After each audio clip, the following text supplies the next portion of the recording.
Hello, everyone. I'm Nathan Martz. I'm the developer PM for the Daydream team. And I'm here to talk to you about enhancing applications and websites with embeddable VR views. I'm sure all of you have heard a great deal this week about our brand new platform for immersive, long-form VR, Daydream.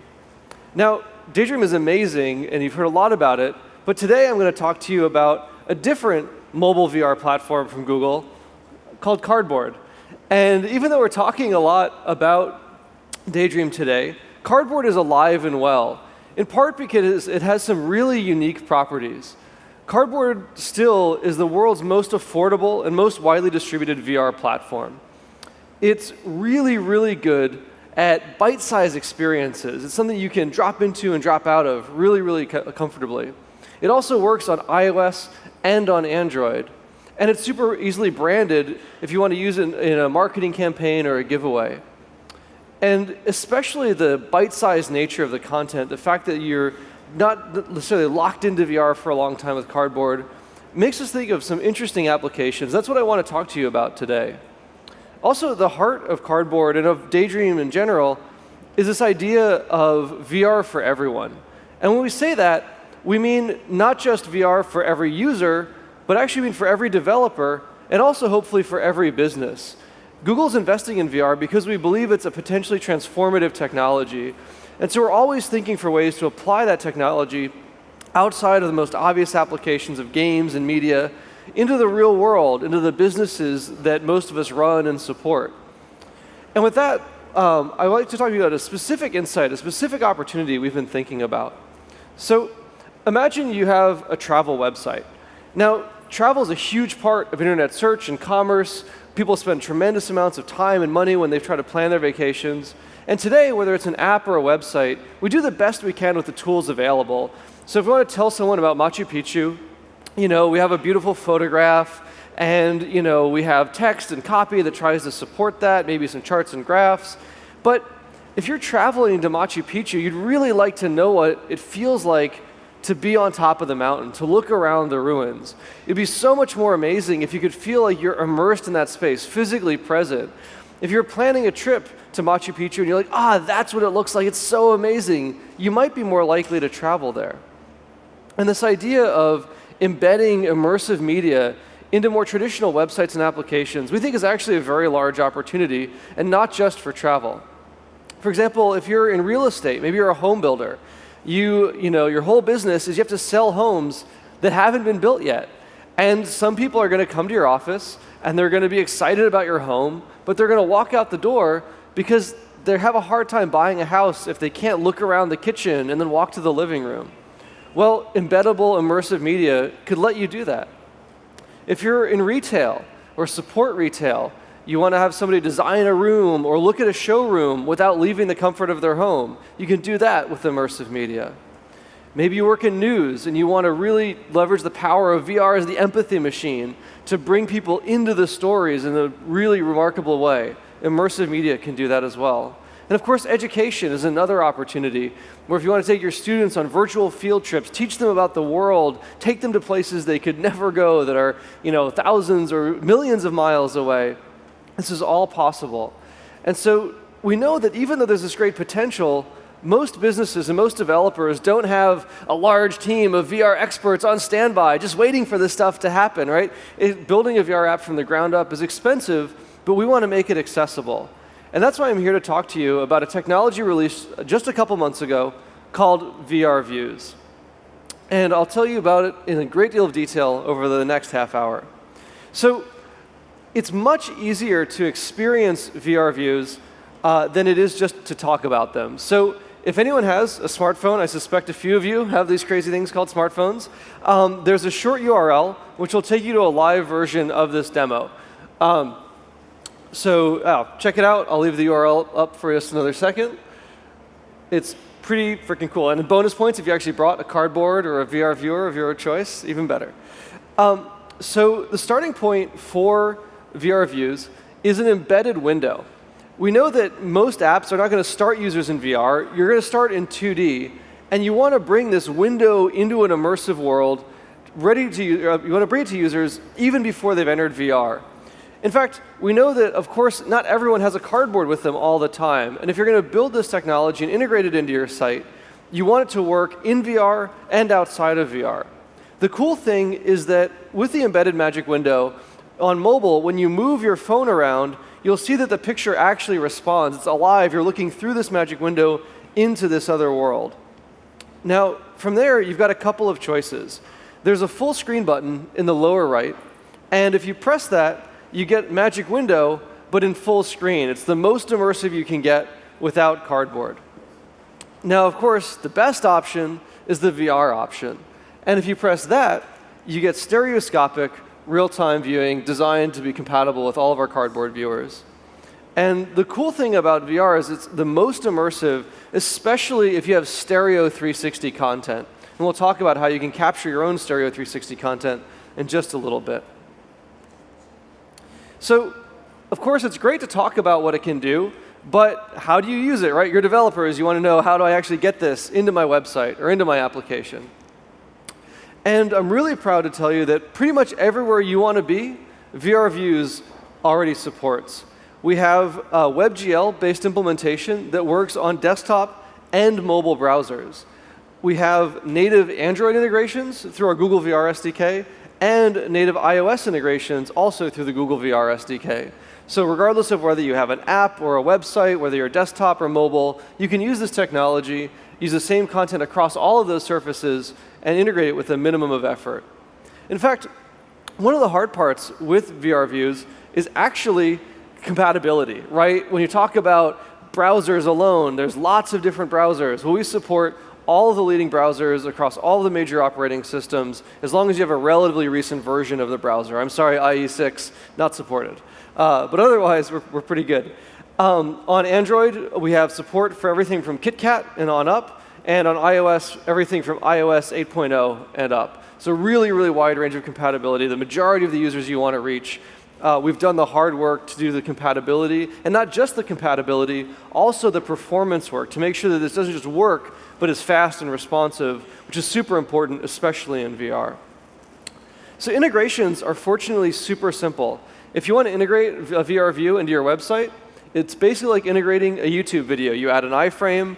The most important field is that source field, where you can reference either scripts that we've staged and hosted on Google Cloud Storage, or scripts that you host yourself. The web version is all open source, so super simple. The GitHub link is at the bottom of the page. And then you tell us where to find the 360-degree image, and there you go. We do recommend that if you're trying this out for the first time, using our scripts that we host is great. But you'll run into things like cross-site CORS issues. You'll have to think about things like browser compatibility in a couple of cases. So if you host the script on the same site as the content, it's much easier. We highly recommend you do that in any production environment. On Android, it's also super simple. You'll add your view to your layout XML file. In code, you just find that layout. In the case of an image, you create a new bitmap factory, tell it what file to open, and then you just need to get the options for the VR view, in this case a VR panorama view. Tell us whether it's a stereo or mono image, and then give the raw bitmap data, hand it off to the widget. Just that simple. And on iOS, very similarly, all you have to do is allocate a new VR view, tell it what image to load, and then add the VR view as a subview to whatever your larger container is. Again, super simple, very idiomatic. We've tried very hard to make sure that this stuff is not just simple, but expressed in a way that's natural for the platform that you're developing for. And again, in all these slides, I've got GitHub links, super easy to find, and I'll reference them again at the end of the talk. So one of the questions we get is, it's like, okay, great, like VR view is awesome, and it seems really easy to integrate, but how do you get the content, right? Like even capturing in 360 is relatively new. Well, I'm happy to say that there's some extremely affordable options in the market, and I'll walk through a handful of them today. So before I talk about specific capture solutions, I want to get a little bit of terminology, which is the difference between inside-out capture and outside-in capture. Everything we're going to talk about today is inside out, which means that the capture is taken from a single point looking outwards. And just like when you're in VR and cardboard, it's really good to be in a point looking out to the world. Outside in is the opposite of that. It's using a lot of like scanning configurations. But for all of VR view, you really want to be using inside-out capture, not outside-in capture, and thinking about use cases that are inside-out rather than outside-in. As an example of that, in retail, something like a showroom for home decorating, that's inside-out. You're standing in the room looking at the drapes and the couch. Something like shopping for shoes is more outside in, where you want to look at the shoe, rotate it in your hand, or you're effectively moving around the object rather than looking from the inside out. So one of the cheapest, because it's free, and awesome ways to capture not just 360, but stereo 360 is to use our Cardboard Camera app on Android. It's super easy to use, and it's one of the best ways to capture 360 stereo imagery. There's a download link in the short URL on the bottom. Now, if you want to use the Cardboard Camera app with VR View, you need to do a format conversion. Cardboard Camera is very clever, and it packs the left eye and right eye data together in a way that you need to unpack in order to use in VR View. So we have a really simple website that we've put together that lets you just drag and drop an image from Cardboard Camera. We'll automatically convert it and prep it for a format that VR View can take. So again, super simple. Use the app, use the converter, and then you're ready to go for VR View. Another great, really affordable option is the Ricoh Theta. This is, I think, one of the simplest 360 capture options around right now. The only limitation is that it's monoscopic. So in the way that Cardboard Camera supports stereo 360, Ricoh supports only mono 360, but it supports capturing both video and still photography.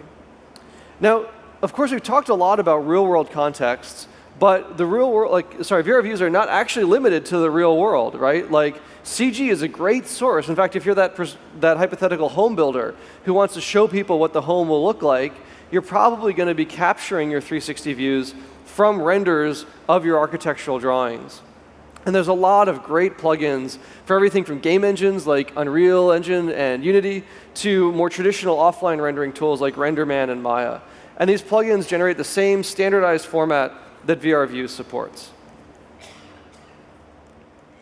So let's talk a little bit about the specifics of the formats that work in VR View. So we support the most basic format is a mono 360 pano. It looks like that. Some people will call it a lat-long image or an equirect pano. It's a very, very standardized format. Almost anything that can do 360 will output that format. And we also support its stereo cousin, which you'll often hear called an ODS, an omnidirectional stereo, which is really just two panos, one for each eye, stacked on top of each other. So a stereo image looks very much like a mono image, except two eyes in one image rather than one. We also support, in the first version, both images and videos. So 360 stills, 360 videos, and of course, mono and stereo of both of them. For images specifically, if you have a mono 360 image, you want your aspect ratio to be 2:1.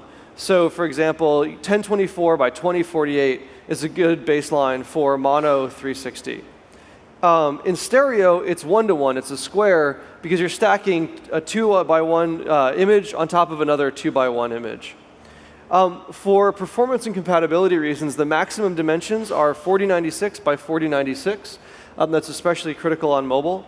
And we support both JPEG and PNG, although generally we recommend JPEG for faster download sizes, especially for anything that looks very photographic. On the video side of things, we strongly recommend you stick to MP4 H.264 with a 16:9 aspect ratio. One interesting thing on video is that this device support for video is much more varied, especially on mobile, than it is for imagery. On pretty much any modern phone, a 4096 by 4096 texture will work. What you'll find, though, with video is that some phones cap out at 1080p, whereas other phones will decode up to 4K. So what we recommend generally is that if you want one thing that works everywhere, use a mono 1080p 16:9 video for your 360. However, if you want to target higher-end devices and support stereo, you may want to have two versions, that simple monoscopic version that it works everywhere, and then a higher fidelity, ideally 2160p version for the maximum quality delivered to devices that you know support it. One last really funny quirk with video is that there's a wide variety of resolutions that work, but you want to make sure your dimensions, your length and your width, are always divisible by 16. That's due to specifics in how hardware decoders work on mobile phones. So I think that's a really great overview of how all of this stuff works. We've talked about the applications, whether you're a home builder or a journalist or in retail. And we've got a lot of great resources if you want to learn more. So we have a getting started guide on developers.google.com/VR. And we have actually 2 really great code labs here at I/O. So you've only got a few hours left, but I highly encourage you to check out one of the kiosks. They're really well put together, but if you're not able to get to it in time for today's I/O, they'll all be available online, and they really help you understand the basics of getting in there, creating an app, creating a website, and make it better with embeddable VR media. So thank you so much for the time.